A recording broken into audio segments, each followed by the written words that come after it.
Hello, मैं प्रीति बलाटांग, सहायक प्राध्यापक भौतिक शास्त्र, शासकीय दिग्विजय महाविद्यालय राजनांदगांव, छत्तीसगढ़। आज आप लोग के समक्ष BSc part 1 physics paper 1 unit 5 का जो सेकंड चैप्टर है शांता, उसका जो बर्नौलीज प्रमेय है उसको हम सिद्ध करेंगे, उसके बारे में बात करेंगे। बर्नौलीज प्रमेय क्या होता है? तो इस प्रमेय के अनुसार उसकी जो डेफिनेशन है उसको हम पढ़ते हैं कि जब कोई असंपिड्य तथा अशांत तरल एक स्थान से दूसरे स्थान तक किसी घर्षण रहित नली में धारा रेखी प्रवाह में बिना किसी अवरोध के बहता है तो उसके मार्ग के प्रत्येक बिंदु पर तरल की संपूर्ण ऊर्जा नियत रहती है।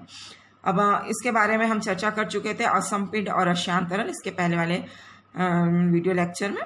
तो अब इसके आगे के बारे में हम चर्चा करते हैं कि इसके मार्ग के प्रत्येक बिंदु पर तरल की संपूर्ण ऊर्जा नियत रहती है। आप जानते हो कि द्रव की जो संपूर्ण ऊर्जा होती है वो किस किस का योग होती है? स्थितिज ऊर्जा, गतिज ऊर्जा, स्थितिज ऊर्जा और दाब ऊर्जा।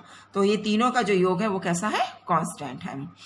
एक्चुअल में क्या है कि बर्नौली का जो सिद्धांत है वो वास्तव में बहते हुए तरल पदार्थ के लिए ऊर्जा संरक्षण का नियम का ही रूप है कि एक ऊर्जा दूसरे रूप में कन्वर्ट हो जाती है तो ऊर्जा संरक्षित रहती है।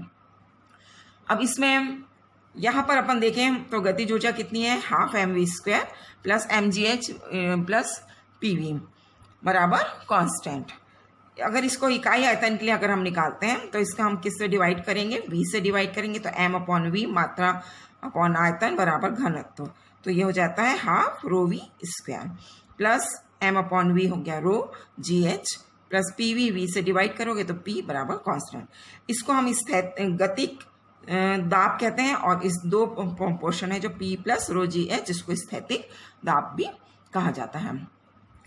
अब इसी इक्वेशन को अगर हम इकाई द्रव्यमान के लिए निकालते हैं तो द्रव्यमान से इस वाली इस इक्वेशन को देखें तो m से डिवाइड करें तो हाफ v² प्लस m से m divide gh plus m करोगे तो m/v जो होता है वो रो होता है इसलिए नीचे आएगा p/रो बराबर कांस्टेंट। इसी को अगर g से डिवाइड करते हैं तो ये कितना बन जाएगा? Half v² g plus h plus rho p/रो g बराबर कांस्टेंट। तो ये जो टर्म्स है वो वेग शेष कहलाती है प्लस h ये गुरुत्वीय शेष कहलाती है और ये p/रो g दाब शेष कहलाती है। तो बर्नौली प्रमेय को हम कई रूपों में हम इसको लिख सकते हैं। अगर अब यहाँ प्रवाह क्षैतिज तल में हाइट नहीं है, h नहीं है, h कांस्टेंट है, तो यहाँ पर हम ये दो पोर्शन जो है p प्लस हाफ ρv² को कांस्टेंट लिख सकते हैं, इसमें कोई चेंजेस नहीं है। तो यहाँ पर हम देखते हैं कि बर्नौली के प्रमेय के अनुसार ये होती है दाब ऊर्जा और ये क्या होती है? गतिज ऊर्जा।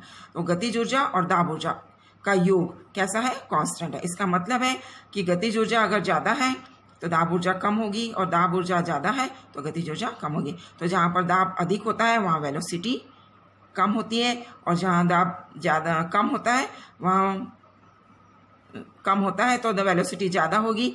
तो इस टाइप से ये एक दूसरे के योग के बराबर कांस्टेंट के रूप में हमको प्राप्त होते हैं।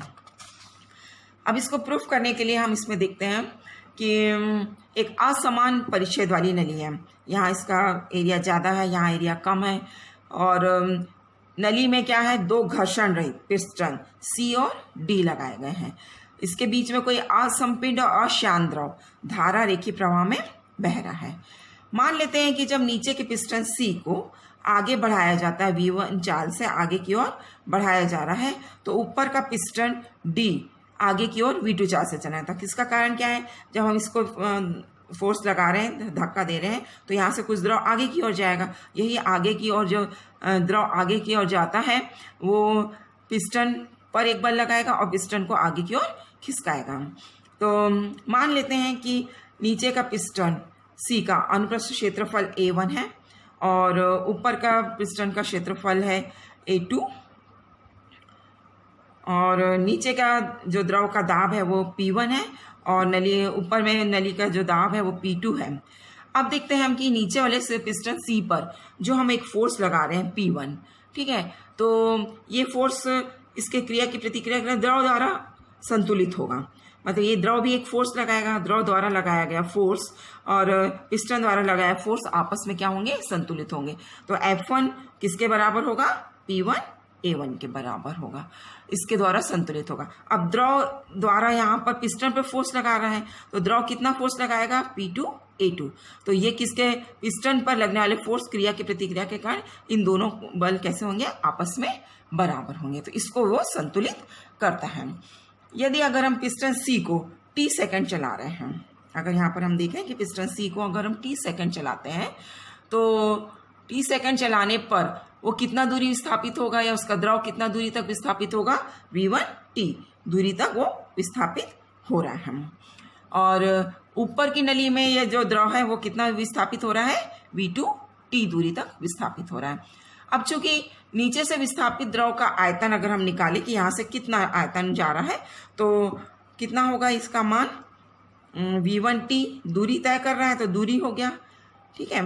और यहाँ का क्षेत्रफल कितना है, A1, तो ये कितना हो गया आयतन, V1A1T। ऊपर वाला पहुंचने वाले द्रव का आयतन कितना के बराबर होगा, V2A2T, क्योंकि यहाँ V2T दूरी वो पिस्टन चलेगा। अब चूंकि द्रव यहाँ से यहाँ तक धारारेखी प्रवाह में बह रहा है, तो ऊपर पहुंचने वाला द्रव का आयतन और नीचे से विस्थापित द्रव का आयतन, ये दोनों कैसे होंगे, आपस में बराबर होंगे। और इसको हम लिख सकते हैं, ये आयतन है तो m/ρ, घनत्व, रो क्या है, घनत्व है, m क्या है उसका, द्रव्यमान, तो द्रव्यमान बटे घनत्व बराबर आयतन। अब अगर हम ये देखें कि यहाँ पर नीचे जो है A2 क्या है, एरिया, तो A2 is less than A1 है। तो जहाँ पर एरिया कंटिन्यूटी इक्वेशन के अनुसार अपन देखते हैं कि जहाँ एरिया कम होता है वहाँ पर वेलोसिटी कैसी होती है, ज़्यादा होती है। तो V2 is greater than V1, तो नेचुरल है कि जो द्रव यहाँ से यहाँ जाएगा उसके V2 ग्रेटर देन है, तो half mv2 square is greater than क्या होगा, हाफ mv1 स्क्वायर। तो गतिज ऊर्जा में जो वृद्धि मिलेगी वो कितनी मिलेगी, half mv2 square minus half mv1 square. अब यहाँ फिगर के अनुसार देखें तो यहाँ की जो नली है, इस नली की हाइट है h1 और इस नली की हाइट है h2। तो यहाँ से अगर यहाँ का डिफरेंस निकाले तो ये कितना हो गया, h2 माइनस h, मतलब कि द्रव नीचे से ऊपर की ओर जा रहा है, मतलब हाइट बढ़ रही है, ऊंचाई में परिवर्तन हो रहा है, ऊंचाई में परिवर्तन हो रहा है, इसलिए इसकी क्या है, स्थितिज ऊर्जा में भी वृद्धि होगी। तो ये स्थितिज ऊर्जा में वृद्धि कितनी होगी, mg h2 माइनस h1 के बराबर। अब ये देखिए कि C पिस्टन जो है, द्रव को आगे बढ़ाने के लिए हम जो पिस्टन में फोर्स लगा रहे हैं, तो द्रव पर हम कार्य कर रहे हैं, तो द्रव पर कितना कार्य कर रहे हैं, तो किया गया कार्य होता है बल गुणित विस्थापन। तो बल था वहाँ पर P1A1 और विस्थापन था V1T, तो इतने के बराबर। द्रव द्वारा D पिस्टन पर किया गया, द्रव उसको धक्का देगा पिस्टन को, तो द्रव द्वारा पिस्टन D पर किया गया कार्य P2A2 इंटू V2T के बराबर। तो चूंकि ये सब चीज़ें दाबांतर के कारण होती है, वेग में परिवर्तन, प्रेशर डिफरेंस है, फोर्स मिल रहा है, तो ये सब चीज़ें तो दाबांतर के कारण यहाँ पर हमको कुल किया गया कार्य मिल रहा है। तो ये हो गया P1A1 V1T minus P2A2 V2T के बराबर। तो यहाँ P1 हम इस चीज़ को पहले भी प्रूफ कर चुके हैं, इसका m/ρ लिख सकते हैं, तो m/ρ equal to P1 minus P2 के रूप में। और यही जो किया गया कार्य है उसकी जो द्रव की स्थितिज ऊर्जा और गतिज ऊर्जा के रूप में एकत्रित होता है।